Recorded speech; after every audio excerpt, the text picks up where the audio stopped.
ஒரு தனிநபரின் கைபேசியை போலீஸ் கண்மூடித்தனமாக சோதிக்க முடியாது என்பதை உள்துறை அமைச்சர் டத்தோஸ்ரீ சைஃபுடின் நசூத்தியோன் இஸ்மாயில் உறுதிப்படுத்தினார். பொதுமக்களின் கைபேசிகளை விருப்பம் போல் பரிசோதிக்கும் ஒரு ஏஜென்சியாக போலீஸ் படை இருக்கவில்லை. அப்படி சொல்லப்படுவதில் எவ்வித உண்மையும் இல்லை என்று அவர் செய்தியாளர்களிடம் கூறினார். இதற்கென்று நடைமுறைகள், வழிகாட்டிகள், சட்ட விதிமுறைகள் உள்ளன.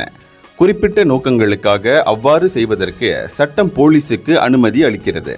பொது இடங்களில் ஒருவரை நிறுத்தி விருப்பம் போல் சோதிப்பதற்கும் கைபேசியை ஒப்படைக்கச் சொல்லி பலவந்தப்படுத்துவதற்கும் அனுமதி இல்லை என்று சைஃபுடின் குறிப்பிட்டார். இதற்கு ஆட்சேபம் தெரிவித்திருக்கும் சுஹாகாம் எனப்படும் மலேசிய மனித உரிமை ஆணையத்தை சந்தித்து விளக்கம் அளிக்கும்படி ஐஜிபி டான்ஸ்ரீ ரசாருடின் உசேனை தாம் கேட்டுக்கொண்டிருப்பதாக அவர் சொன்னார். கைபேசியை எந்த சூழ்நிலையில் பரிசோதிப்பதற்கு போலீசுக்கு அதிகாரம் இருக்கிறது என்பதை சுஹாகாமிற்கு தெளிவுபடுத்தும்படி தாம் பணித்திருப்பதாகவும் அவர் தெரிவித்தார். நியாயமான காரணங்கள் இன்றி தங்களது கைபேசியை போலீஸ் பரிசோதனை செய்தால் பொதுமக்கள் போலீசில் புகார் செய்துவிட்டு அத்தகவலை சுஹாகாமிற்கு சொல்லும்படி அந்த மனித உரிமை ஆணையம் அறிவுறுத்தி இருக்கிறது.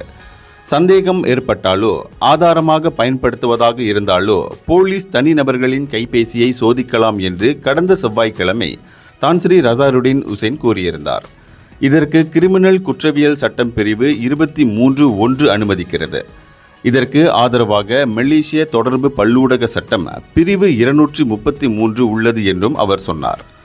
ஆனால் அதே சமயத்தில் அவ்வாறு பரிசோதிப்பதற்கு இன்ஸ்பெக்டர் அல்லது அதற்கும் மேலான உயர் பதவிகளில் இருப்பவர்களுக்கு மட்டுமே அதிகாரம் உள்ளது என்பதையும் ஐஜிபி சுட்டிக்காட்டினார். சுஹாகாமை ரசாருடின் சந்தித்த பின்னர் இவ்விவகாரத்தில் ஒரு தெளிவு பிறக்கும் என்று சைஃபுடின் கூறினார். இதனிடையே தங்களது உரிமை மீறப்பட்டிருக்கிறது என்று நினைப்பவர்கள் போலீசில் புகார் செய்யலாம் என்றும் அவர் சொன்னார். இவ்வாறு புகார் செய்வதில் இருந்து தனி நபர்களை யாரும் தடுக்க முடியாது என்று உள்துறை அமைச்சர் சொன்னார்.